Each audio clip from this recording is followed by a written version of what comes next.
UCC से प्रभावित होगा हिंदू उत्तराधिकार और टैक्स कानून। हिंदुओं को भी झेलने पड़ेंगे कई तरह के नुकसान। पीएम मोदी के बयान के बाद इस मुद्दे को फिर मिली हवा। प्रधानमंत्री नरेंद्र मोदी के बयान के बाद समान नागरिक संहिता पर देश भर में बहस छिड़ गई है।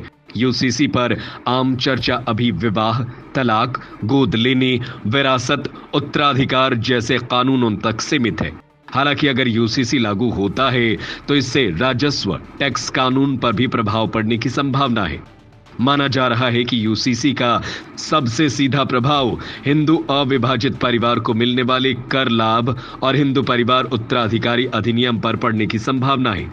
दोनों के अलावा किसी में मौजूद नहीं है। ऐसे में सरकार के सामने सबसे बड़ा सवाल यही है कि क्या यूसीसी सुधारों में हिंदू अविभाजित परिवार के कॉन्सेप्ट को किया जाएगा। HUF हिंदू संयुक्त परिवार प्रणाली से उत्पन्न हुआ, जिसमें पारिवारिक संपत्ति परिवार के मुखिया या कर्ता के पास होती है। ऐसे में HUF को कानूनी और कर इकाई के रूप में मान्यता देने के लिए एक अलग कर संरचना बनाई गई है, जो किसी अन्य धर्म में मौजूद नहीं है। HUF को कर में विशेष छूट भी मिलती है। कानूनी दृष्टि से HUF एक अलग इकाई है। यहाँ परिवार के अलग अलग सदस्यों के पास पैन कार्ड होते हैं और HUF का अपना अलग पैन कार्ड होता है। एक HUF आय उत्पन्न करने के लिए अपना खुद का व्यवसाय चला सकता है। इसमें शेयर और म्यूचुअल फंड में निवेश किया जा सकता है और एक अलग इकाई होने के नाते HUF को 2.5 लाख रुपए की मूल कर छूट प्राप्त होता है, जो परिवार के सदस्यों की व्यक्तिगत आय से अलग है। इसके अलावा HUF अपने प्रत्येक सदस्य के लिए भुगतान किए गए स्वास्थ्य बीमा प्रीमियम पर अतिरिक्त टैक्स छूट का दावा कर सकता है। HUF धारा 80C, 80D, 80G आदि के तहत सभी कर लाभों के लिए भी योग्य है और पूंजीगत लाभ के संबंध में धारा 54 और 54F के तहत छूट का आनंद लेता है। 1936 में आयकर जांच रिपोर्ट में HUF को विशेष छूट दिए जाने पर भारी राजस्व हानि की चेतावनी दी गई थी। 2018 में लॉ कमीशन ने अपने रिपोर्ट में साल 1971 की प्रत्यक्ष कर जांच समिति रिपोर्ट का हवाला देते हुए कहा कि HUF का इस्तेमाल कर से बचने के लिए किया गया है और सुझाव दिया गया है कि HUF को समाप्त कर दिया जाना चाहिए। मई 2005 में केंद्र सरकार ने HUF के नाम पर PPF खाता खोलने पर प्रतिबंध लगा दिया था।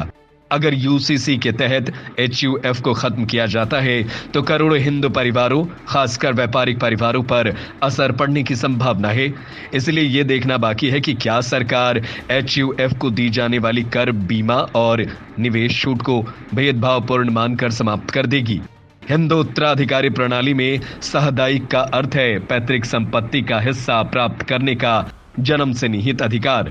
इसका मतलब यह है कि अगर किसी हिंदू पुरुष की मृत्यु हो जाती है तो पैतृक या स्वयं अर्जित संपत्ति में उनका हिस्सा सहदाई को पत्नी, बच्चों और पारिवारिक संपत्ति के मामले में विधवा मां के बीच समान रूप से विभाजित हो जाता है। 2005 तक केवल बेटों को जन्म से विरासत के अधिकार के साथ सहदायिक माना जाता था, लेकिन 2005 में हिंदू उत्तराधिकार अधिनियम द्वारा बेटियों को सहदायिक का सदस्य बनाया गया। ये भी देखा गया कि यदि कोई महिला बिन वसीयत किए मर जाती है तो उसके पिता से प्राप्त पैतृक संपत्ति उसके पिता के उत्तराधिकारियों को दी जाएगी और उसके पति की ओर से प्राप्त संपत्ति उसके पति के उत्तराधिकारी को सौंपी जाएगी।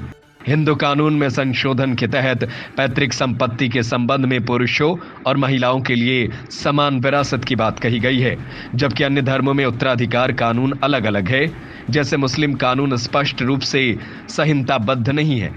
ऐसे में तलाकशुदा पत्नियों के बच्चों, बेटियों और विधवाओं को उनके हिस्से से वंचित किया जा सकता है। लॉ कमीशन में भी मुस्लिम कानून को संहिताबद्ध करने की सिफारिश की गई है, पत्नियों या विधवाओं और बच्चों को उत्तराधिकारी के रूप में संरक्षित किया जा सके। ईसाइयों के लिए भारतीय उत्तराधिकार अधिनियम 1925 ईसाइयों के लिए हिंदू के समान विरासत की समान अवधारणाओं को लागू करता है। हालांकि ये तब लागू होता है जब प्रथागत कानून का पालन न हो।